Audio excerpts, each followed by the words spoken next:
सत्संगत्वे निस्संगत्वं निस्संगत्वे निर्मोहत्वं निर्मोहत्वे निश्चलतत्वं निश्चलतत्वे जीवन्मुक्तिः पुनरपि जननं पुनरपि मरणं पुनरपि जननी जठरे शयनम् इह संसारे बहुदुस्तारे कृपया पारे पाकि मुरा சாத்தியத்தை சொல்லும்போது லட்சண தோஷத்தை சொல்றார். அது இங்க எப்படி ஒட்டுறது? அதுக்கு சாத்திய பட்சத்துல அவ்வியாப்தி அதிவியாப்தின்னு சொன்னா என்ன அர்த்தம் வச்சுக்கணும்? அதை நான் கொஞ்சம் விவரமா சொல்றேன். சாதாரணமா அவங்க எல்லாருக்கும் தெரியும், லட்சணத்துல ஏதாவது தோஷம் சொல்லணும்னு சொன்னா அவ்வியாப்தி அதிவியாப்தி அசம்பவம் அப்படிங்கிற தோஷம் சொல்லுவாங்க.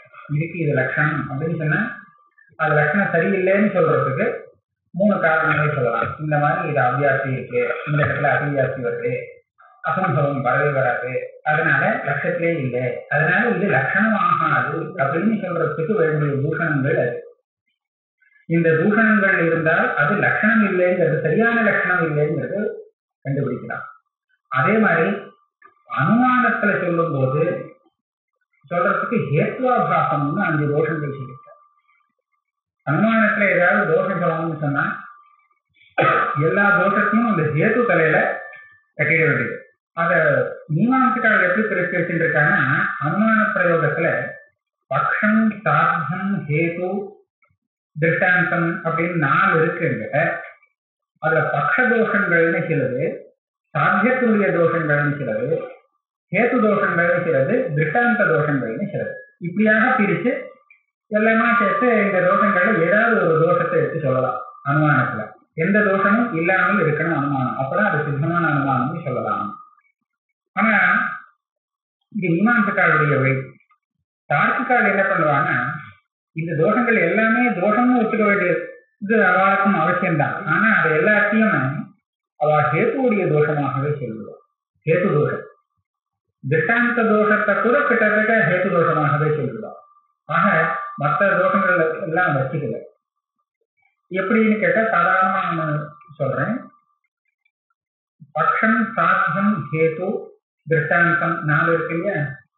பட்சம்னே ஒண்ணு இல்லாம இருந்ததுன்னா, பட்சமாக ஏதோ சொல்லியிருக்கான், ஆனா ஒண்ணு அந்த அப்ப அந்த பதத்துக்கு அர்த்தமே இல்லை, அசத்து அப்படின்னு இருந்தால் அப்ப என்ன தோஷம்னு சொல்றது? அதாவது ககன குசுமம் சுரபி குசுமத்வா சம்மத மல்லிகாரி குசுமவது அப்படின்னு சொல்லலாம்னு வச்சுக்கோங்க.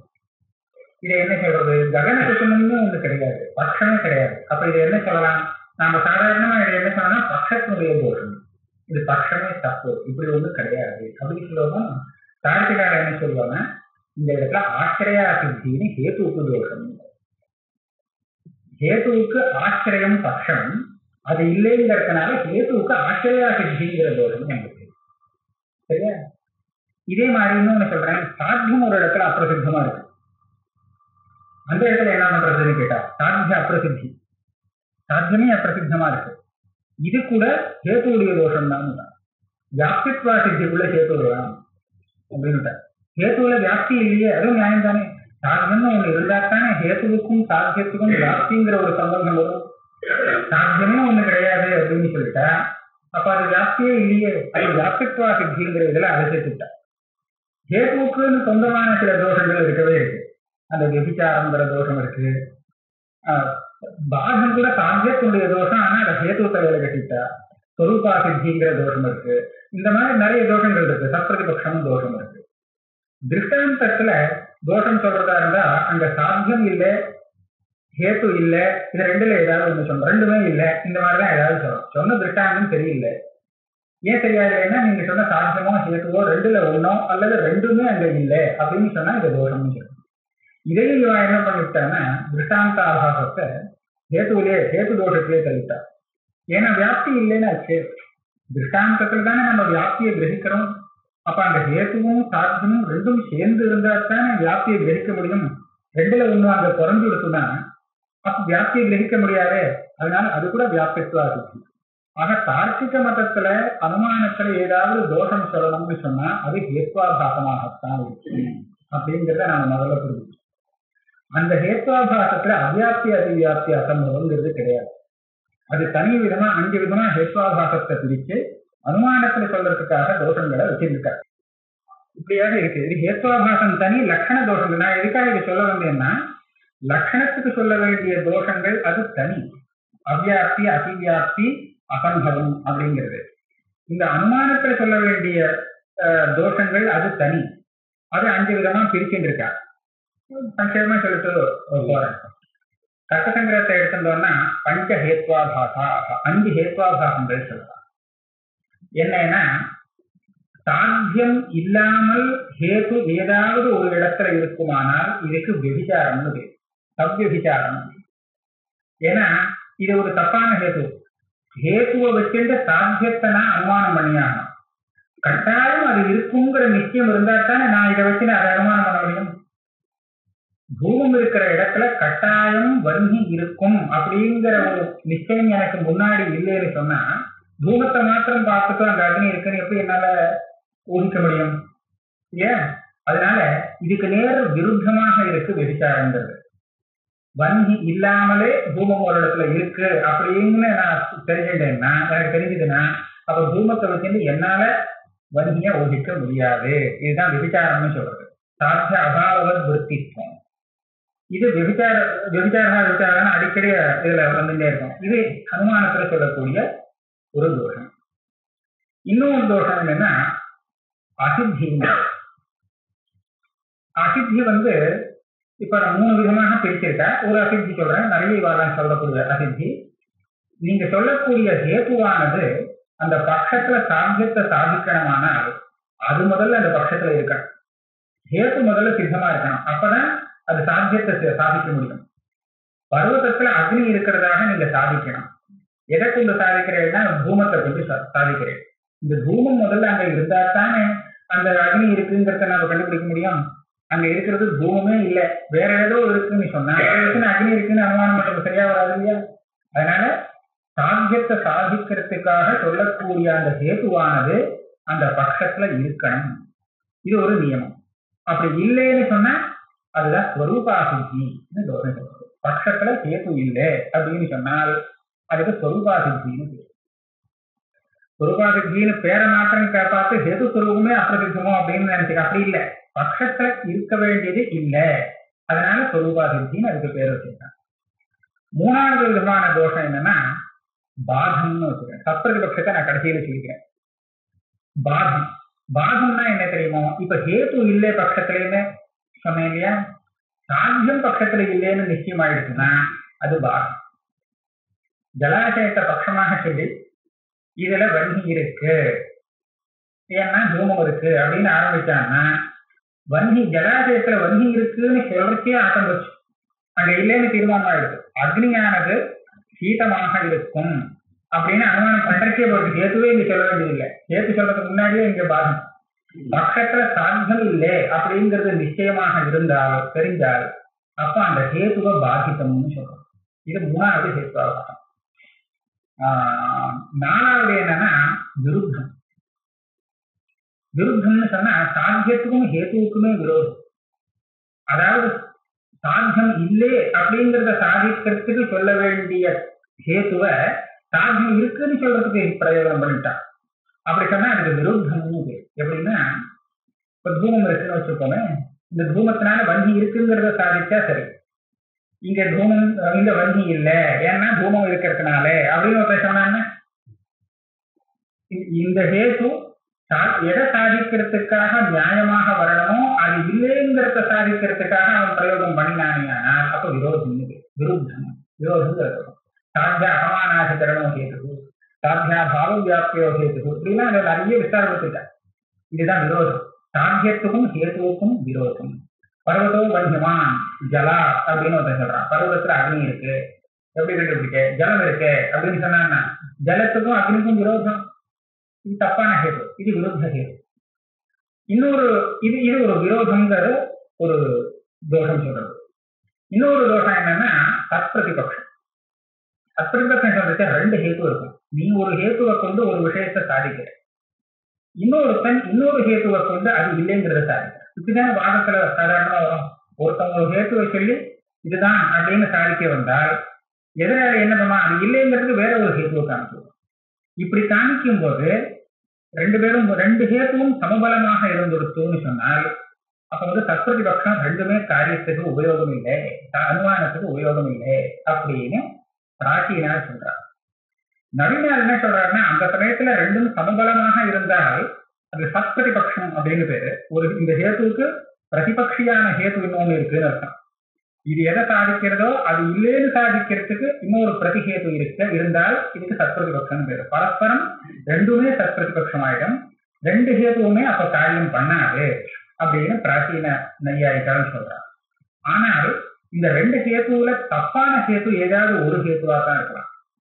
நமக்கு அந்த சமயத்துல அனுமதி வர முடியல, அனுமதிங்கிற காரியத்தை அதனால உண்டு பண்ண முடியலைங்கிறது இருந்தாலும் ஏன்னா பலாபலத்தை நிர்தாரணம் பண்ண முடியாததுனால அனுமதி வராட்டாலும் அந்த ரெண்டு ஹேத்துவுல ஏதாவது ஒரு ஹேத்து சரியான ஹேத்துவாக இருக்கலாம் நிஜமாக.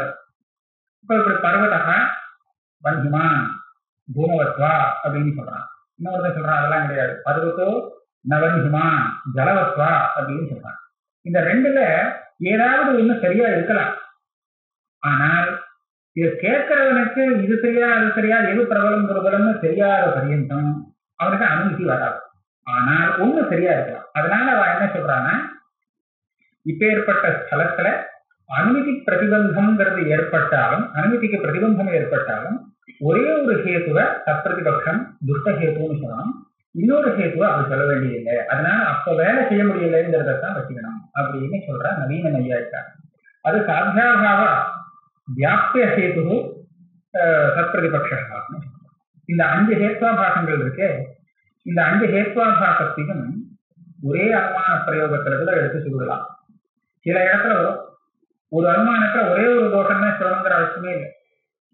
சில இடத்துல ஒரு தோஷம் தான் இருக்கும், சில இடத்துல 2 தோஷம் இருக்கும்.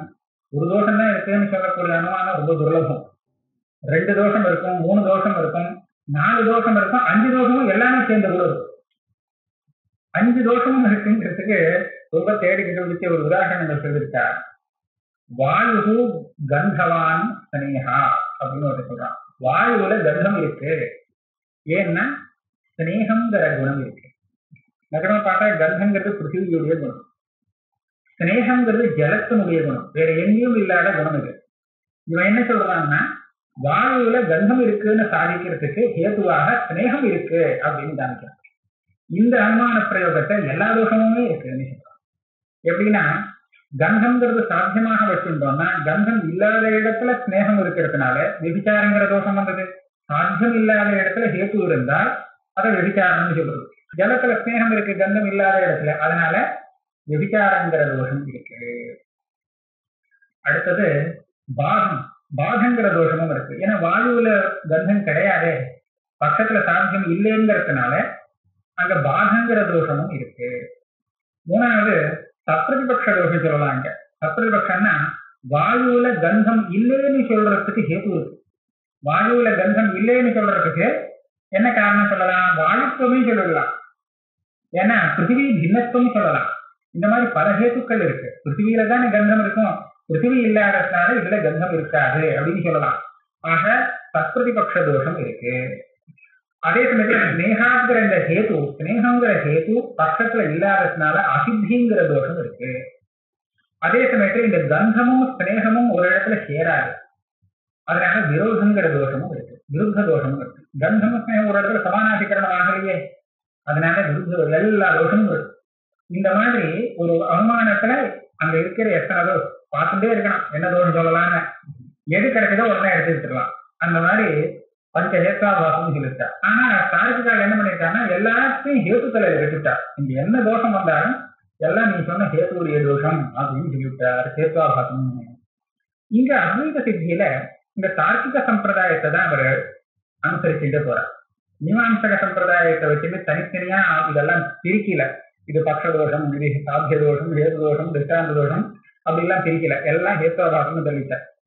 அப்படி சொல்லும் போது இங்க இப்ப அனுமான பிரயோகம் தானே நடக்கிறது. இவர் பண்ணினது விமதம் மித்யா திருஷ்யத்வா சுக்திரூப்யவத், இது அனுமானம். இப்ப அனுமானத்துல சொல்ல வேண்டிய தோஷங்களைத்தான் இங்க சொல்லலாம். லட்சண தோஷங்கள்லாம் சொல்லிட்டு சொன்னாங்கன்னால் அது வாதத்தினுடைய நியமத்துக்கு விரும்பும். நையாயிக்கால் இந்த வாதம் எப்படி பண்ணணுங்கிறது அதுக்கு சில நியமங்கள்லாம் சொல்லியிருக்காரு. அதை நிகிரகஸ்தானம்லாம் வரக்கூடாது, இந்த ஹேத்வாபாசங்கள்லாம் சொல்லக்கூடாது, ஏதாவது தப்பானபடி அவன் சொன்னதை தூஷிக்க கூடாது, நிறைய இதுகள் சொல்லியிருக்காரு. அபரியன யோஜ்ய உபே என்னப்பா, ஒருத்தன் தப்பான ஹேத்துவ பிரயோகம் பண்ணிட்டான், அதை இவன் புரிஞ்சுன்னுட்டான், ஆனா ஏதோ ஒரு காரணத்தினால அதை எடுத்து சொல்லாம விட்டான்னா இவனுக்கு அப்புறம் பேசுறதுக்கு அதிகாரம் இல்லை. நிரனுயோஜ்ய அனுயோகா அப்படின்னு சொல்லுவாங்க. அவன் சரியாதான் சொல்லியிருக்கான், ஆனா இவன் தப்பா படிச்சு தப்பா சொல்லியிருக்கேன்னு சொல்லிட்டான்னா அப்ப இவனுக்கு பேசுறதுக்கு அதிகாரம் இல்லை. அந்த சபையில 2 பேர் வாதத்துக்கு இறங்கினான்னா அவ 2 பேரும் எப்படி பேசணும், எந்த மாதிரி எல்லாம் பேசினால் அவளுக்கு அதிகாரம் இல்லை என்று போய் சொல்லுவா அப்படிங்கறதுக்காக நிறைய நியமங்கள் சொல்லி வச்சிருக்காங்க. அப்படி பார்க்கும்போது அங்க அவ்வியாப்தி அதிவியாப்தி இப்படி ஏதாவது சொல்லிட்டான்னா சாத்தியத்துல இவனை எழுந்து போய் சொல்ல வேண்டியதான். ஏன்னா லட்சணத்துல சொல்ல வேண்டிய தோஷங்கள்ல இங்க சொல்றான், இங்க சாத்தியத்துல சொல்லிட்டு இருக்கான் அனுமானத்துல. இது தப்பான ஒரு இது. ஆனால் இங்க நியாயாமிரதக்காரர் ஆரம்பத்திலிருந்து எல்லா லட்சணத்திலையும் அவ்வியாப்தி அதிவியாப்தி அதுவாக சொல்லிட்டே இருக்கார். இதை தவிர ஹேத்து தோஷங்கள் எல்லாமே சொல்லிட்டு இருக்கார். இதுல இதுக்கு முன்னாடி சொன்ன விஷயங்கள் எல்லாம் நமக்கு ஒன்றும் கஷ்டம் இல்லை, ரெண்டையுமே சமன்வயம் பண்ண முடியுன்றது. இப்போ ஏன்னா இங்க இந்த பிரதம மித்யாத்வம் தித்திய மித்யாத்வம் எல்லாம் வந்தது. இந்த பிரதம மித்யாத்வத்தை நாம லட்சணமாகவும் வச்சுக்கலாம். மித்யாவுக்கு என்ன லட்சணம், மித்யானா என்ன, சதச லட்சணத்துவம் மித்யா லட்சணம், இது சரிதான். அது தனியா ஒரு இதா வச்சுட்டு அப்படி சொன்னால் இந்த அவ்வியாப்தி வருது, ஏதோ அதிவியாப்தி வருது அப்படிங்கிற தோஷத்தை தனியா சொல்லிக்கலாம். அனுமான பிரயோகம் பண்றச்ச இதோ விசாரம் வந்தது அங்க எப்படி அந்த தோஷத்தை தனியா வச்சுன்னு பிரிச்சுட்டு போயிடலாம். ஆனா இந்த திருத்திய மித்யாத்வத்துல மாட்டின்றது.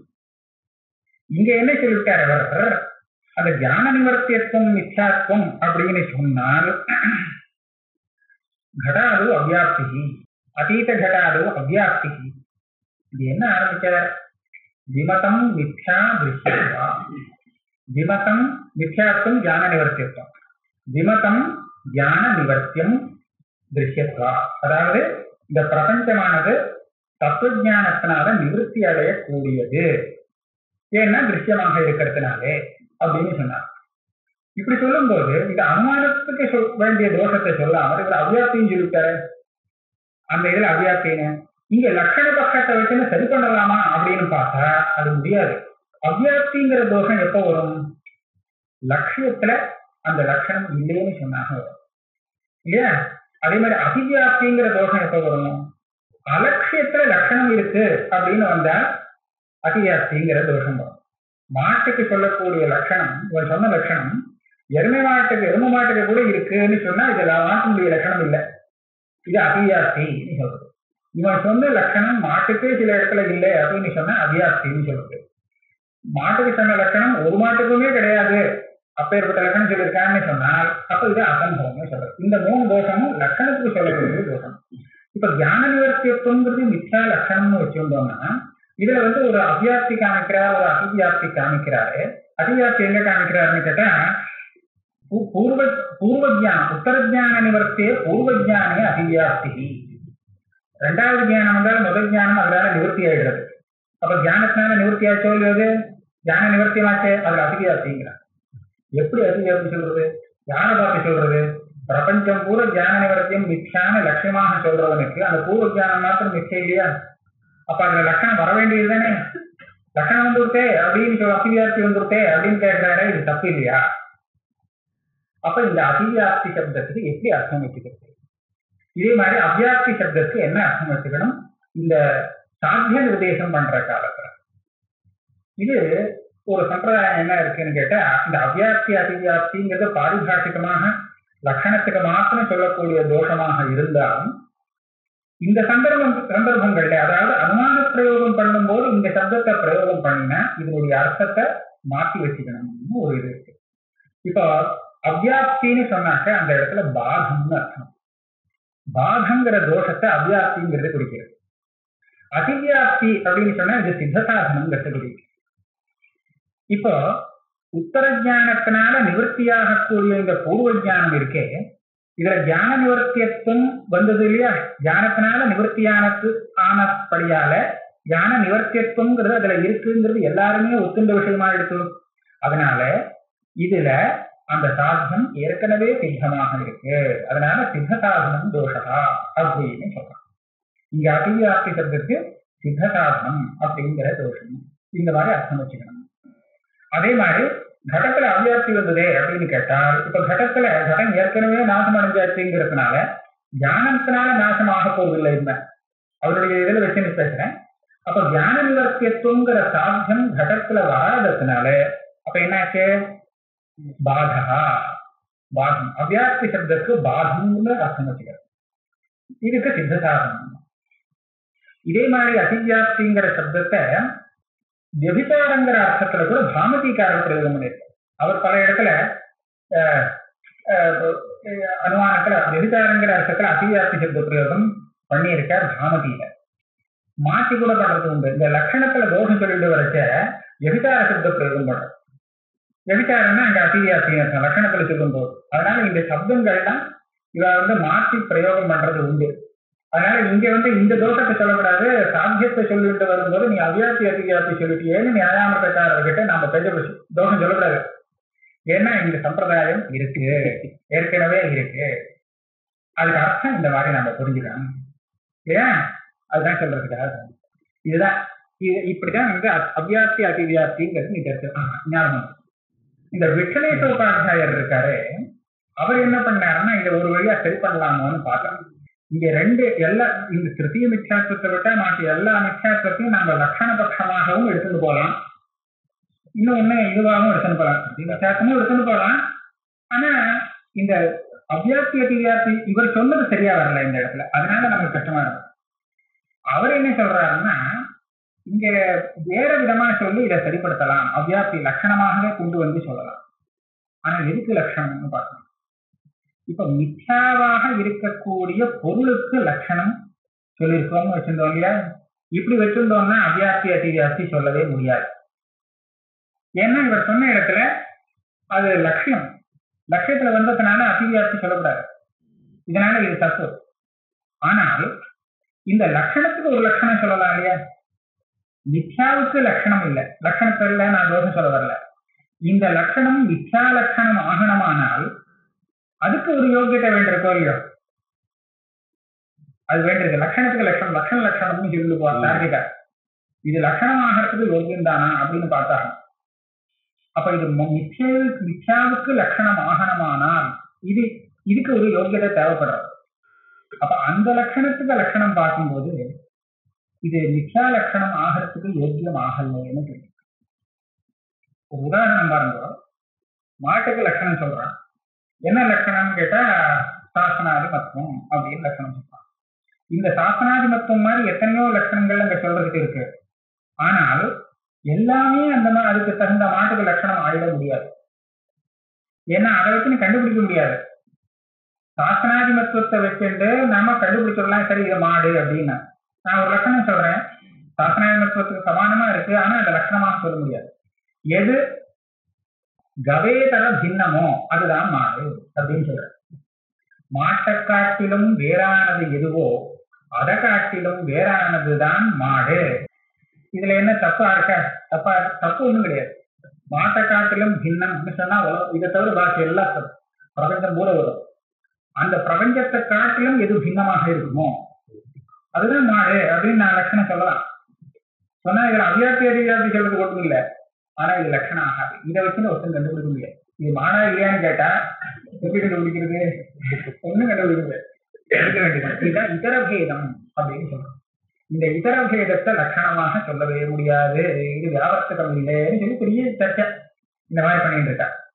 அதனால லட்சணமாகறதுக்கு சில யோக்கியத்தைகள் தேவைப்படுறது.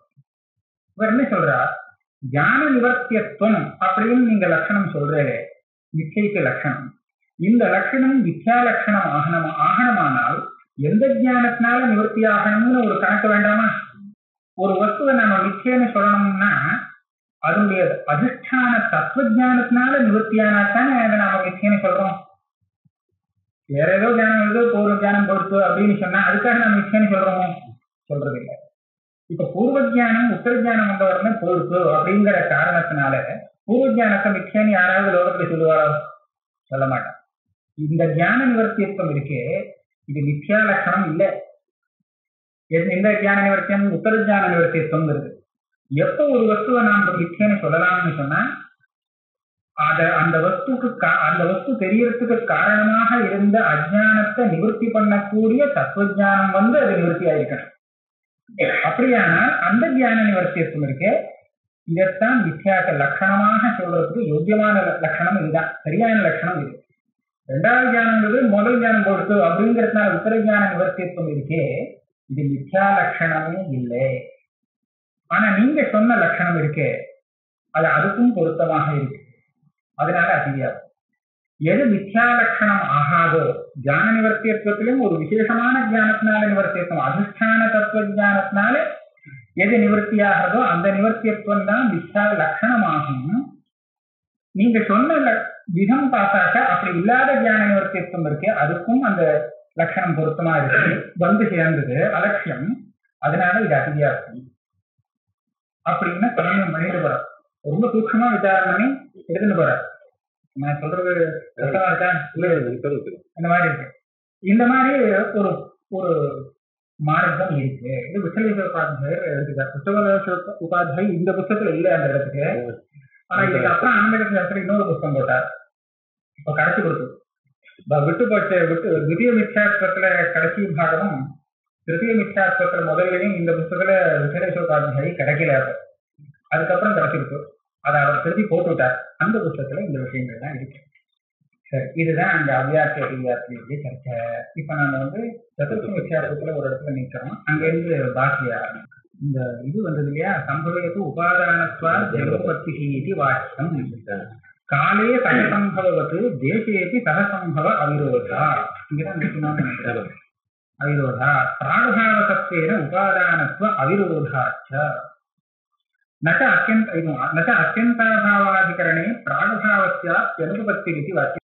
இந்த பிராச்சீன நையாயிகாருடைய மதத்துல அத்தியந்தாபாவம் வர இடத்துல பிரதியோகியும் இருக்காது, பிரதியோகியுடைய பிராகபாவமும் இருக்காது, பிரதியோகியுடைய துவம்சமும் இருக்காதுன்னு சொல்றாங்க. அதாவது பிரதியோகியோ கடமோ கடத்தினுடைய பிராகபாவமோ கடத்தினுடைய துவம்சமோ இருக்கிற இடத்துல கடத்தினுடைய அத்தியந்தாபாவம் வராது. இது பிராச்சீன நையாயிகாருடைய ஒரு சித்தாந்தம். இந்த நவீன கண்டிச்சுட்டா அந்த பட்சத்தை வச்சிருந்து நியாயாமத்துக்காரர் அப்ப ஆட்சேபிச்சார். நீங்க வந்து அத்தியந்தாபாவம் இருக்குன்னு சொல்றது கடம் இருக்கிற இடத்துலயே இல்லை அப்படின்னு தைத்தாலிக நிஷேதம். அப்படியானால் அதை நான் உபாதானம்னே சொல்ல முடியாது அப்படின்னு நான் கேட்டேன். நீங்க என்ன சொல்றீங்கன்னா அத்தியந்தாபாவம் தான் இருந்துட்டு போதான் பிராகபாவம் இருக்கோ இல்லையோ அதை வச்சுன்னு உபாதானம்னு சொல்லலாம். அத்தியந்தாபாவம் இருந்தா ஏன் உபாதானம் ஆகாதுன்னு கேட்டால் இப்ப அத்தியந்தாபாவத்தை சொன்னா கடத்தில் கபாலத்திலையும் கடத்தினுடைய அத்தியந்தாபாவம் இருக்கு, தந்துவிலையும் கடம் இல்லை, வேற எங்கேயுமே கடம் இல்லை. இப்ப கடாத்தியந்தாபாவங்கிறது எல்லாத்துக்குமே பொதுவாக இருக்கும் போது எந்த ஒரு விசேஷத்தை கொண்டு நீ கபாலம்தான் கடத்தை உண்டு பண்றது, தந்து உண்டு பண்ணாது, தந்துதான் பதத்தை உண்டு பண்ணும், கபாலம் பதத்தை உண்டு பண்ணாது அப்படிங்கிற விவஸ்தையை நீ எதை வச்சு பண்ணுவ இல்லையா? அத்தியந்தாபாவம் எதுல இருக்கோ அது உபாதானம் ஆகாது அப்படின்னு கேட்டார். இவர் என்ன சொன்னார்? அத்தியந்தாபாவம் இருந்தா இருந்துட்டு போட்டான் எதுல அந்த வஸ்துவனுடைய பிராகபாவம் இருக்கோ அதுதான் அந்த வஸ்துவுக்கு உபாதானம். இப்படி பார்க்கும்போது கடத்தினுடைய பிராகபாவம் கபாலத்துல இருக்கு, ஆனா தந்துவில இல்லை. இதான் இது ரெண்டுக்கும் விசேஷம். கபாலத்திலிருந்து கடம் உண்டாகிறது, தந்துவிலிருந்து கடம் உண்டாகிறது அப்படின்னு இவர் சொன்னார். உடனே அவர் சொன்னார் அத்தியந்தாபாவம் இருக்கு பிராகபாவமும் இருக்குன்னு சொல்றீங்க, இது எப்படி சரியா வரும்? கடத்தினுடைய அத்தியந்தாபாவம் கடத்தினுடைய பிராகபாவம் விரோதியாச்சே, ஒரு இடத்துல இருக்காது அது அப்படின்னு கேட்டார். அதுக்குதான் இப்ப பதில் சொல்றார். நச்ச அத்தியந்தாபாவாதிகரணே பிராகபாவஸ்யாபி அனுபபத்தி இது வாக்கியம் காலே வியபிசாரா. என்ன சொல்ல வந்த? அத்தியந்தாபாவம் இருந்தால் அங்க பிராகபாவம் இருக்காது அப்படின்னு சொல்றீங்க. ஒரே காலத்துல கடத்தினுடைய பிராகபாவமும் இருக்கு, அத்தியந்தாபாவமும் இருக்கு. இதுதான் இவருடைய இது. காலத்துல இருக்கா இல்லையா? இருக்கு. இல்லைன்னு சொன்னா பிராகபாவத்துக்கு இடமே இல்லைன்னு ஆயிடும். ஏன்னா அத்தியந்தாபாவங்கிறது எல்லா காலத்திலும் இருக்கக்கூடிய ஒரு அபாவம் இல்லையா? அது இல்லாத காலம் கிடையாது. அத்தியந்தாபாவம் நித்தியமானதுனால அது இல்லாத காலமே கிடையாது. அப்ப அத்தியந்தாபாவம் இருக்கிற காலத்துல பிராகபாவம் இருக்காதுன்னு சொன்னா அப்ப பிராகபாவம் இல்லவே இல்லாம போதும். அது இருக்கிறதுக்கு ஏது வேற காலம் கிடையாது. அத்தியந்தாபாவம் இல்லாத ஒரு காலம் பிராகபாவத்துக்கு எங்கேயாவது கொண்டு வர முடியுமா? ஏன்னா எல்லா காலத்தையும் அத்தியந்தாபாவம் இருந்துட்டே. அதனால அத்தியந்தாபாவத்துக்கு பிராகபாவம் பிரதியோகியாகிறதுன்னு பிராச்சீன நையாயிகள் சொல்றாங்க. அதாவது கடத்தினுடைய பிராகபாவம் இருக்கிற இடத்துல கடத்தினுடைய அத்தியந்தாபாவம் வராது. இது பொதுவாக எடுத்துட்டால் இவர் என்ன சொல்ற, இப்படி நீ பொதுவாக சொல்லாது. ஏன்னா ஒரு காலத்துல கடத்தினுடைய பிராகபாவமும் இருக்கு, அத்தியந்தாபாவமும் இருக்கு. காலங்கிறது ஒண்ணு இல்லையா? நீங்க எந்த காலத்தை எடுத்துட்டாலும் தேசம் வேணும்னா பின்ன பின்னமா வச்சுக்கலாம். ஆனா காலத்தை எடுத்துக்கும் போது எல்லா காலத்தையும் அத்தியந்தாபாவம் இருக்கு. அத்தியந்தாபாவம் இருக்கிற சமயத்துல பிராகபாவம் இருக்காதுன்னு சொன்னால் அப்ப பிராகபாவம் எப்ப இருக்கும்? இல்லாத போதும். அதனால இப்படி பொதுவாக சொல்லாது. அத்தியந்தாபாவம் இருந்தால் பிராகபாவம் இருக்காதுன்னு கிடையாது. அந்த நியமம் தப்புன்னு தான். காலே விபிச்சாரா, காலத்துல அத்தியந்தாபாவம் இருக்கு, பிராகபாவமும் இருக்கு. ஆனா இதுக்கு மேல என்ன கேட்பான்னு கேட்டா, ஒரே காலத்துல ரெண்டும் இருக்கு, ஆனால் தேசம் பின்னமாக இருக்கு. அதே காலத்துல பிராகபாவம்ங்கிறது கபாலத்துல இருக்கு, கடத்தினுடைய பிராகபாவம். கடத்தினுடைய அத்தியந்தாபாவம்ங்கிறது தந்துல இருக்கு, மற்ற இடத்துல இருக்கு, வேற ஒரு இடத்துல இருக்கு. ஒரே காலத்துல இருக்கலாம், ஆனா இடம் மாறி இருக்கலாம். விருத்தமாக இருந்ததுன்னு சொன்னா அது ரெண்டும் ஒரே இடத்துல இருக்குதுன்னு சொல்றதுதான் தப்பு. அதே மாதிரி ஒரே இடத்துல இருக்கலாம், ஆனா காலம் வித்தியாசமா இருக்கும். அப்படி இருந்தாலும் இது ரெண்டையும் சொல்லலாம். ஆனா இங்க எப்படின்னு கேட்டா நீங்க சொல்றது எப்படின்னா ஒரே காலத்துல ஒரே தேசத்துல அபாவமும் அதுவும் சேர்ந்து இருக்குது. இதுதான் வித்தியாசம். இந்த வித்தியாசத்தோட ஒரு விசேஷம். அதனால பொதுவா சொல்லும் போது இது ரெண்டும் எப்படி சேரும் அப்படின்னு கேட்டா காலத்துல சேரலையா அப்படின்னு காலே விபிச்சாரா. அப்ப அதான் அடுத்த கேள்வியே இதுதான். நச்ச காலே பிராகபாவ அத்தியந்தாபாவோ சமானாதிகரண்யம் இதானீம் घटात्यन्ताभावः इदानीं घटप्रागभावः इति प्रतीतिबलात् अङ्गीकृतम् देशे तु तदुभयसामानाधिकरण्ये न किञ्चिदपि प्रमाणम् इति वाक्यम्. இது சங்கர். காலத்துல பிராகபாவமும் இருக்கு, அத்தியந்தாபாவமும் இருக்கு அப்படிங்கிறது ஒரு வஸ்து இருக்குன்னு சொல்லணும்னா அதுக்கு நம்மளுடைய பிரதீதி தான் காரணம். இதை வச்சுட்டுதான் அந்த வஸ்துனுடைய சத்தையை நம்ம வச்சுக்கிறோம். இந்த கடத்தினுடைய பிராகபாவம் இருக்கு அப்படின்னு சொல்றோமோ, அதனால காலத்துல அந்த பிராகபாவம் இருக்குன்னு சொல்றோம். கடம் இல்லை அப்படின்னு சொல்றோம், அதனால காலத்துல அதனுடைய அத்தியந்தாபாவமும் இருக்குன்னு வச்சுக்கிறோம்.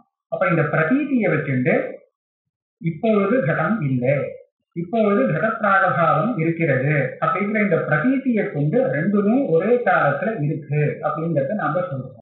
ஆனால் ஒரே தேசத்துல இது ரெண்டும் சேர்ந்து இருக்குங்கிறது பிரதீதி இருக்கும். கபாலத்துல கடம் இருக்கிற காலத்துல இந்த கபாலத்துல கடம் இருக்குன்னு தெரியறதே தவிர இல்லைன்னு தெரியவே இல்லை இல்லையா? அப்ப கட அத்தியந்தாபாவம் தெரியல. அதே மாதிரி அந்த கபாலத்துல கடம் உண்டாகிறதுக்கு முன்னாடி கடம் உண்டாக போறதுன்னு அது சொல்றது அதனுடைய பிராகபாவம் தெரியறதே தவிர அத்தியந்தாபாவம் தெரியல. அதனால அந்த தேசத்துல இது ரெண்டும் கூடவே இருக்குங்கிறதுக்கு பிரதீதி பிரமாணம் இல்லையேன்னு கேட்கணும். அதுக்கு இவர் என்ன பதில் சொல்றார்? மித்யாத்வ அனுமிதேகே சுத்தியாதேஷ்ட பிரமாணத்வா. இதுக்கு முன்னாடி இங்க ஒரு சின்ன பதில் சொல்லலாம். பிராகபாவமும் அத்தியந்தாபாவமும் ஒரு இடத்துல சேரறதுக்கு லௌகிகமான பிரதீதியே உண்டு. இது நவ்ய நையாயிக்கால் சொல்லி கொடுத்துருக்காரு, தீசிதிகாரெல்லாம் சொல்லி கொடுத்துருக்காரு. இது சேர்ந்துதான் ஆகணும். இது கொஞ்சம் விவரணம் பண்றேன். இந்த கட்டம் இருக்கு, கட்டம் உண்டாகும் போது அதை பாகம் பண்றதுக்கு முன்னாடி அதுக்கு ஒரு ரூபம் கருப்பா இருக்கும், அது வேற ரூபத்துல இருக்கும்.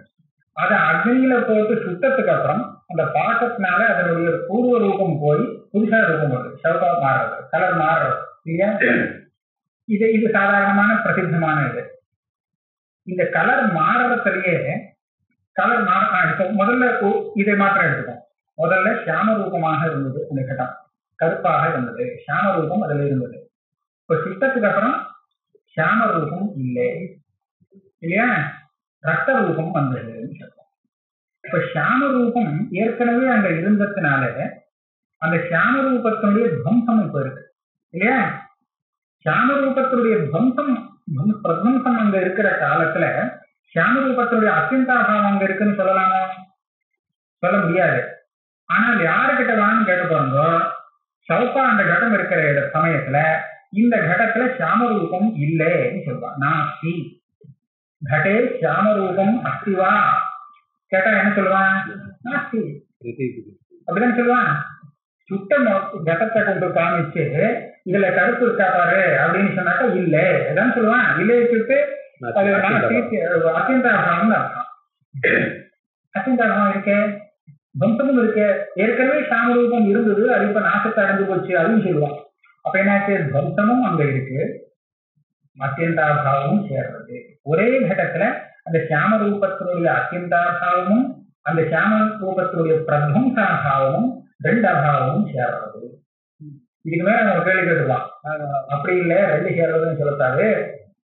அந்த பிரத்வம்சத்தை தான் இவன் நாஸ்திங்கிற சப்தத்தினால சொல்றான். அங்க அத்தியந்தாபாவம் கிடையாது, அங்க இருக்கிறத பிரத்வம்சம் ஒண்ணுதான். அந்த துவம்சத்தையே இவன் நாஸ்தின்னு நம்ம பேசிக்கிறான். சப்தத்தை நம்ம மாற்றி மாற்றி பிரயோகம் பண்ணுவோம் இல்லையா. சப்தத்துக்குன்னு ஒரு அர்த்தம் இருக்கும், ஆனா அதே சப்தத்தை அதே அர்த்தத்துக்கு மாத்திரம் பிரயோகம் பண்றதுன்னு இல்லை. ஒரு இடத்துல கங்கான்னு சொல்லி தீரத்தை சொல்லிட்டு இருப்போம், கங்காயான் கோஷகா அப்படின்னு. அதனால அதுக்கு நமக்கு சாமர்த்தியம் இருக்கு. ஆக அங்க நாஸ்தின்னு அவன் சொல்றது பிரத்வம்சாபாவத்தை தான், அத்தியந்தாபாவத்தை இல்லை. அங்க இருக்கிற அபாவம் பிரத்வம்சம் ஒண்ணுதான், அதையே அவன் நாஸ்தின்னு சப்தத்தினால பேசிடுறான் அப்படின்னு சொன்னான். அப்போ அவர் என்ன பண்ணினா, நீ இங்க வேணும்னா இங்க தப்பிச்சுக்கலாம், ஆனா நான் வேற ஒரு இடம் காமிக்கிறேன் பாரு, அங்க உன்னால தப்பிக்கவே முடியாது. இது பஞ்சரங்கின்னு ஒரு இடம் இருக்கு. அதாவது கலர் மாறி மாறி மாறி மாறி வந்துட்டே இருக்காங்க. முதல்ல கருப்பா இருந்தது ஒண்ணு, ஒரு வஸ்துன்னு வச்சுக்கோம். அப்புறம் பாக்கத்தினால அந்த கடனே எடுத்துக்கணும்னு அவசியம் இல்லை, வேற ஏதாவது பழங்களை இந்த மாதிரி எது வேணாலும் எடுத்துக்கலாம். முதல்ல ஒரு வஸ்து கருப்பாக இருந்தது, அதுக்கப்புறம் அது பாக்கத்தினால சாம ரூபம் போய் திருப்பியும் ரத்த ரூபம் வந்தது, அதுக்கப்புறம் அந்த ரத்த ரூபம் போய் சாம ரூபம் திரும்பி வந்தது. சரியா? இந்த மாதிரி வச்சுக்கோம். அதுக்கப்புறம் திருப்பி ரத்த ரூபம் வந்தது, அதுக்கப்புறம் சாம ரூபம். 5 கலர்கள் மாறி மாறி வந்துட்டு இருக்கு. இப்ப ஏற்பட்ட ஒரு இதை எடுத்துக்கிறோம். இப்ப இந்த மத்திய ரத்தகால முதல் நடுப்புற ஒரு வர்ணம் எடுத்துருக்கோம். நம்ம எப்படி இருக்கோம்? கருப்பு சவப்பு கருப்பு சவப்பு கருப்புன்னு எடுத்துட்டு இருக்கோமா? அப்ப நடுப்புற இருக்கிறது கருப்பு. அது கருப்பாக இருக்கிற காலத்துல அந்த அந்த வஸ்துவில ஏற்கனவே இருந்த கருப்பு ரூபத்தினுடைய துவம்சம் இருக்கு. ஏன்னா இதே வஸ்துவில ஏற்கனவே அந்த கருப்பு இருந்தது, அது நாசத்தை அடைஞ்சிருக்கு, அதனால பிரத்வம்சாபாவம் இருக்கு. அதே சமயத்துல இதுக்கப்புறம் மறுபடியும் இன்னொரு கருப்பு ரூபம் அப்புறம் 5ஆவதாக வரப்போறது, அதனுடைய பிராகபாவமும் அங்க இருக்கு. ரெண்டும் இருக்கு அந்த இடத்துல, கருப்பு ரூபமும் இருக்கு. இத பாருங்க, கருப்பு ரூபம் இருக்கு, இப்போ கருப்பா இருக்கிறதுனால ஒரு கருப்பினுடைய துவம்சம் இருக்கு, ஒரு கருப்பினுடைய பிராகபாவம் இருக்கு. இப்ப நீ என்ன சொல்லுவ? கருப்பு அங்க இல்ல என்ன சொல்லுவியோ? சொல்ல முடியாது. கருப்பு இருக்க இல்லையா? கருப்பு இல்லை அப்படின்னு சொல்ல முடியுமா? சொல்ல முடியாது. இல்லைன்னு சொல்லக்கூடிய பிரதீதிக்கு அந்த கருப்பு ரூபத்தினுடைய துவம்சமோ அல்லது கருப்பு ரூபத்தினுடைய பிராகபாவமோ விஷயமாக இருந்தால், அதாவது இவன் அந்த கருப்பு ரூபத்தினுடைய பிராகபாவத்தையே இல்லை நாஸ்திங்கிற சப்தத்தினால சொல்றவனாக இருந்தால், இப்ப சொல்லணுமே இந்த கருப்பா இருக்கிற சமயத்துல சாமரூபம் நாஸ்தி, ஏன்னா சாமரூப துவம்சம் பாட்டுக்கு இருக்கு, சாமரூப அப்புறமா வரக்கூடிய சாமரூபத்தினுடைய பிராகபாவமும் இருக்கு, நாஸ்தின்னு சொல்றது இல்லையே. அதனால இவன் நாஸ்தின்னு சொல்லக்கூடியது அத்தியந்த அபாவத்தை தான். இப்ப அந்த மத்திய ரூபம் இருக்கிற காலத்துல அங்க இல்லாத அபாவம் அத்தியந்த அபாவம் ஒண்ணுதான். ஏன்னா பிராகபாவம் இருக்கு, அப்புறமா வரக்கூடிய இதனுடைய பிராகபாவம் இருக்கு, துவம்சம் இருக்கு, இந்த பிரதியோகியான ரூபமே இருக்கு, கருப்பு ரூபமே இருக்கு. அப்ப என்ன இல்லைன்னு சொன்னா நாஸ்தின்னு சொல்றதுக்கு அவன் நினைக்கிறது அத்தியந்த அபாவத்தை. இப்படி பார்க்கும்போது என்ன ஆகுது? இந்த துவம்சமும் பிராகபாவமும் நாஸ்திங்கிற பிரதீதிக்கு விஷயம் ஆகிறது இல்லை, இந்த விவகாரத்துக்கு விஷயம் ஆகிறது இல்லை. அதனால சாமரூபம் போன உடனே ரத்தமா இருக்கக்கூடிய அந்த கடத்துல சாமரூபம் நாஸ்திங்கிற பிரதீதி உலகத்துல எல்லாருக்கும் இருக்கிறதுனால இந்த பிரதீதிக்கு விஷயம் அத்தியந்தாபாவம்ங்கிறத ஒத்துக்கணும். அப்படியானால் அத்தியந்தாபாவமும் அதே இடத்துல இருக்கு, அந்த ரூபத்தினுடைய துவம்சமும் அங்க இருக்கு, அதே மாதிரி பிராகபாவமும் இருக்கு. அதனால பிராகபாவம் அத்தியந்தாபாவம் இது ரெண்டும் ஒரே இடத்துல ஒரே சமயத்துல சம்பவிக்கலாம், ஒண்ணு சிரமம் கிடையாது அப்படின்னு நவீனாரெல்லாம் சொல்லிருக்கார். நவ்யதாருக்கு சொல்லிருக்கார். இந்த உபபத்திக்கு வேற பதில் இல்லை அவர்கிட்ட, இந்த உபபத்திக்கு பதில் சொல்லணுமா, அதனால அதை ஒத்துன்னு இருக்கார். அதை சொல்லலாம். இவர் தீதியிலேருந்து எடுத்திருக்கார். கங்கேஸ்வரோபாத்தியாயரும் நவீனர் தான். ஆனா இந்த விஷயம் என்ன, அதனுடைய வியாக்கியானமான தீதியில ரகுநாத சிவமணி சொல்லியிருக்கார். அதை சொல்லலாம். ஆனா இவர் எப்படியா இருந்தாலும் இவர் பிரமாணத்தை கொண்டுதானே இது ரெண்டும் சேர்றதுன்னு சொல்லலாம். பிரமாணம் இல்லாமல் ரெண்டும் ஒரு இடத்துல இருக்கலாம்னு எப்படி சொல்ல முடியும்? அதனால சித்திக்காரர் வேற விதமா சமாதானம் சொல்ற. மித்யாத்வானுமிதேகே ஸ்ருத்ய ஆதேஷ்ட பிரமாணத்வா, ஸ்ருதேஷ்ட பிரமாணத்வா, ஆதிபத கிராசி இங்க ஒண்ணும் இல்லை. அதனால ஸ்ருதேஷ்ட பிரமாணத்வாங்கிற பாடம் சரியான பாடம். இந்த மித்யாத்வானுமானம் இருக்கே, இந்த அனுமான பிரமாணமே அங்க ரெண்டும் சேர்றதுங்கிறதுக்கு பிரமாணம். அனுமான பிரமாணத்துல அவ்வளவு பிராதானியம் கொடுக்க முடியாது, இது தப்பா கூட இருக்கலாமே அப்படின்னு சொன்னால் ஸ்ருதேகே பிரமாணத்வா, ஸ்ருதி பிரமாணமா, ஸ்ருதியை மூலமாக கொண்டு இருக்கிறதுனால இந்த அனுமானத்துக்கும் பலம் உண்டு. இல்லைன்னா அனுமானத்துக்கு ஒன்றும் பலம் இல்லை, ஸ்ருதிக்கு தான் பலம். பூரா பாரம் போல ஸ்ருதி தலையில இருக்கு, அதுக்கு அதை மூலமா கொண்டு பிரவர்த்திச்சதுனால இந்த அனுமானத்துக்கு ஒரு கௌரவம். ஸ்ருதேஷ்ட பிரமாணத்வா, ஸ்ருதி என்ன சொல்றது, அந்த வஸ்துவும் இருக்குங்கிறது, வஸ்துவனுடைய அபாவம் இருக்குன்னு சொல்றது. அதனால வந்து இருக்கு, நம்மளால ஒன்றும் சொல்ல முடியாது. சரி, அப்ப சொன்னா அது ஸ்ருதி சொல்லிருக்குங்கிறதுக்காக ஒத்துக்க முடியுமா? அதுவும் இருக்கு, அது இல்லை, அது இருக்கு இல்லை, ரெண்டும் விருத்தம் ஒரு இடத்துல எப்படி சேர முடியும் அப்படி சொல்றேன். விஷமசத்தாக்கையோகோ பாவாபாவையோகோ அவிரோதா பூர்வம் உபபாதிதா. துதிய மித்யாத்வத்துல இந்த கேள்வி கேட்டாச்சு, அதுக்கு நான் பதில் சொல்லிட்டேன். பாவம் அபாவம், பிரதியோகி அதனுடைய அபாவம், இது ரெண்டும் ஒரு இடத்துல சேர்றதுன்னு சொன்னா அதுல ரெண்டுக்கும் சத்தைய விஷமமாக வச்சுக்க வேண்டியது. நம்ம 3 சத்தை வச்சுட்டு இருக்கோம், பிராட்டிபாரிக சத்தே, வியாவகாரிக சத்தே, பாரமார்த்திக சத்தேன்னு. இந்த சத்தையில வித்தியாசம் இருந்திருக்குன்னா அந்த பிரதியோகியும் அபாவமும் ஒரு இடத்துல சேரலாம்.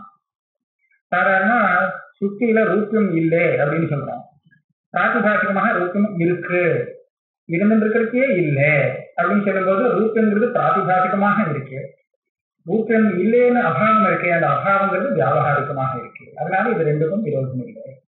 அதே மாதிரி இங்கே சொல்லலாமே, இந்த வியாவகாரிகமான பிரபஞ்சம் வியாவகாரிகமாகத்தான் இருக்கு, அதனுடைய அபாவங்கிறது பாரமார்த்திகமாக இருக்கு. இது ஒரு பட்சம் சொன்னார் இல்லையா, இந்த மாதிரி ஏற்கனவே சொன்ன மாதிரி வச்சுக்கணும். அப்படி இல்லைன்னு சொன்னாக்கா ஏற்கனவே இன்னொன்னு சொல்லியிருக்கார், சுவாப்பன கஜ தலசால திருஷ்டாந்தேன, ரெண்டு சமான சத்தாகமாகவும் இருக்கலாம் அப்படிங்கிறதையும் சொல்லியிருக்கார். சமசத்தாகையோரபி ஏகத்திர, ஒரே இடத்துல சமசத்தாகமாக ரெண்டும் சேரலாம், சேர்ந்தாலும் விரோதம் உண்டு. அது ஒரு பெரிய விசாரணை. ரெண்டும் ஒரு இடத்துல இருக்கலாம், ஆனா ரெண்டும் விரோதம் சொல்ல முடியுமா? சொல்லலாங்கிற. விரோதம்னா நீங்க என்ன நினைக்கிறீங்க? விரோதம்ங்கிறது பல விதமான விரோதம் இருக்கு. விரோதம் எப்படின்னு கேட்டா, வர்த்தகாட்டக பாவம்னு ஒரு விரோதம். அது இதுல இது அதை வந்து சாப்பிடும். எலியும் பூனையும் ஒரு இடத்துல ஏன் இருக்க முடியாது அப்படின்னு கேட்டா, இது வந்து அது சாப்பிடும் அப்படிங்கிறதுனால ஒண்ணுதான் இருக்கும், இது இருந்தா அது இருக்காது, அது இருந்தா இது இருக்காது. இது ஒரு விதமான விரோதம். இன்னொரு விரோதம் என்னன்னு கேட்டா, அது தியானத்துல உள்ள விரோதம். இது தெரிஞ்சா அது தெரியாது, அது தெரிஞ்சா இது தெரியாது. அப்ப இருக்கலாம் ஒரு இடத்துல. பிரதிபந்தக பாவம் தியான யோகம், இப்படி ஒரு விரோதம் சொல்லுவா. ஒருத்தனுக்கு ஒரு இடத்துல வந்து வெளிச்சம் தெரிஞ்சால் அந்த இடத்துல இருட்டு தெரியாது, இருட்டு தெரிஞ்சா வெளிச்சம் தெரியாது. சமப்பிரகாச விருத்த சுபாவம், இது தெரிஞ்சா அது தெரியாது, அது தெரிஞ்சா இது தெரியாது. நான் ஒரு உதாரணமா இது சொல்றேன், பல பேர் ஒத்துக்க முடியாது இந்த விஷயத்த. அதே மாதிரி ஒரு இடத்துல கடம் இருக்குன்னு தெரிஞ்சால் அதே இடத்துல கடம் இல்லைன்னு தெரியாது. கடம் இல்லைன்னு நினைச்சு ஒருத்தனுக்கு தாண்டி வந்ததுன்னா அந்த இடத்துல கடம் இருக்கிறது அவனுக்கு தெரியாது. அந்த பார்த்தா கடம் இருக்கு, கடத்தினுடைய அபாவமும் இருக்குன்னு இருக்கலாம், ஆனா இவருக்கு தெரிகிறது ஏதாவது ஒருதான் தெரியலாம். இப்படி கூட விரோதம் உண்டு. இப்ப சொல்லக்கூடிய இந்த விரோதம் இருக்கு, இது இந்த தியானத்தினுடைய விரோதம் தான். தியானதக விரோதம், வஸ்துதக விரோதம் இல்லை. ஏன்னா ஸ்ருதி பிரமாணம் வந்து அங்க இருக்குன்னு சொல்லிருக்கு, கடம் எந்த காலத்திலயுமே கிடையாது. லேகனானாஸ்தி கிஞ்சனான அதே சுருதி பிரமாணம் அந்த வஸ்து இருக்குங்கிறதையும் காமிக்கிறது சிருஷ்டியாக சொல்றது. அதனால இதை பார்க்கும்போது அது தெரியாது, அது பார்க்கும்போது இது தெரியாது. இதனாலதான் கீதையில யானிஷா சர்வபூதானாம் சத்யாம் ஜாகிரதி சம்யமி யஸ்யாம் ஜாகிரதி பூதானி சா நிஷா பஷ்யதோமி. பரமாத்மாவை தெரிஞ்சா இந்த ஜெகத்து தெரியாது, ஜெகத்து தெரிஞ்சா பரமாத்மா தெரியாது. அதனால ரெண்டுல ஒண்ணுதான் இருக்குன்னு சொல்ல முடியுமா? எல்லாமே இருக்கு. இந்த விரோதம் ஜெகத்துக்கும் பரமாத்மா இந்த பரமார்த்த தத்துவத்துக்கும் விரோதம் அப்படின்னு சொன்னா இது இருக்கிற இடத்துல அது இல்லை, அது இருக்கிற இடத்துல இது இல்லைன்னு சொல்லக்கூடாது. ரெண்டும் ஒரே இடத்துலதான் இருக்கு. இது இல்லாத இடம்னு ஒண்ணு கிடையாது, பரமாத்மா இல்லாத இடம்னு ஒண்ணு இருக்கு, அங்கதான் ஜெகத்து இருக்கு அப்படின்னு சொல்லக்கூடாது. ரெண்டும் ஒரே இடத்துல தான் இருக்கு. ஆனா இது தெரியறவனுக்கு அது தெரியாது, அது தெரியறவனுக்கு இது தெரியாது அப்படிங்கிறத வச்சுட்டு யானிஷா சர்வபூதானாங்கிறது சொல்றோம். அது போல இங்க வச்சுக்கணும். பிரம்மானந்தர் அழகா சொல்லியிருக்கார், இவ்வளவு தெரிஞ்சதுக்கு அப்புறமும் அனுமானங்கள்லாம் பண்ணினதுக்கு அப்புறம் கூட அது தெரிய மாட்டேங்கிறது. யாராவது தெரிஞ்சதுன்னு சொன்னாக்க அவங்க போய் அசைவு அப்படின்னு சொல்றோம்.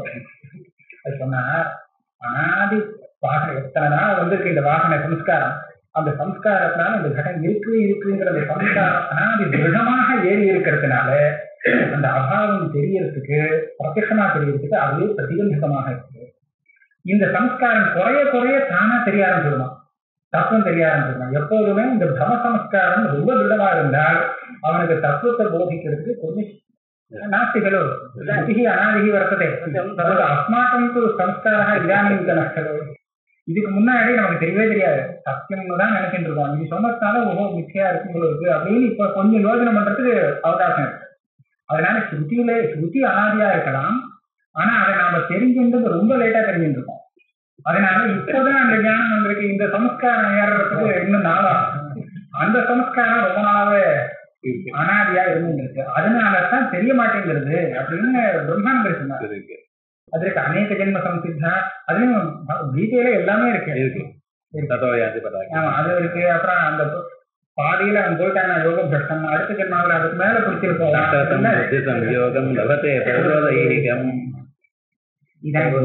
இவர் என்ன கேட்கிற, நமக்கு பழைய சம்ஸ்காரம் இருந்தாத்தான் அதை திடமாக பிடிச்சிக்க முடியுதுன்னு சொன்னா, இதுவரையில பார்த்தாலும் புதுசா ஒரு வஸ்துவை இப்ப நிர்மாணம் பண்றான், அந்த வஸ்துவை பார்த்த உடனே நாம நம்புறோமா இல்லையா? திடமா நம்புறோம். ஆமா, பழைய சம்ஸ்காரங்கள்லாம் இங்க ஒண்ணும் இல்லையே, எப்படி இதை நம்ப முடிகிறது? அதே போல ஸ்ருதி சொல்லி கொடுத்த புதுசா இப்ப சொல்லிக் கொடுத்த விஷயத்தையும் நாம ஏன் திடமா நம்ப முடியலன்னு கேட்கிறான். நான் அதுக்கு என்ன பதில் சொல்றேன்னா, அந்த புது விஷயத்தை பார்க்கறோமே, இதுக்கு இது இருக்க முடியாதுங்கிற மாதிரி விருத்தமான சம்ஸ்காரம் நமக்கு ஒண்ணும் இல்லை. ஆனா ஸ்ருதி சொல்லி கொடுக்கக்கூடிய விஷயத்துக்கு நேர் விருத்தமா இருக்கக்கூடிய சம்ஸ்காரம் அனாதியாக நம்ம கூட வந்துட்டே இருக்கு. அதனாலதான் ஸ்ருதி சொல்லி கொடுக்கறத நம்ப முடியல. இந்த வஸ்துக்கு அந்த மாதிரி பாதகம் எதுவும் இல்லாததுனால சரி புதுசா ஒரு வஸ்து வந்திருக்கு அப்படின்னு சொல்லி நம்ப முடியாது. இது வித்தியாசம் இருக்கு. நிச்சயமா வரும் அந்த மாதிரி சம்ஸ்காரம். ஆனா அந்த சம்ஸ்காரம் எதுக்கு நம்ம எங்க கொண்டு போய் நம்மளை விடும் அப்படிங்கிறதுதான் விஷயம். இந்த மாதிரி யாராவது கலைச்சு விட்டுட்டாங்க நம்ம என்ன ஆகும்னு கேட்டா, நமக்குதான் ஆத்மஹானி சுவார்த்தஹானி பகுனாம் கதை பௌத்திய சந்தேகம்.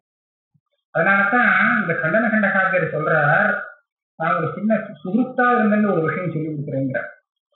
தீதனாக புத்திசாலிகளேன்னு சம்போதனம் பண்ற.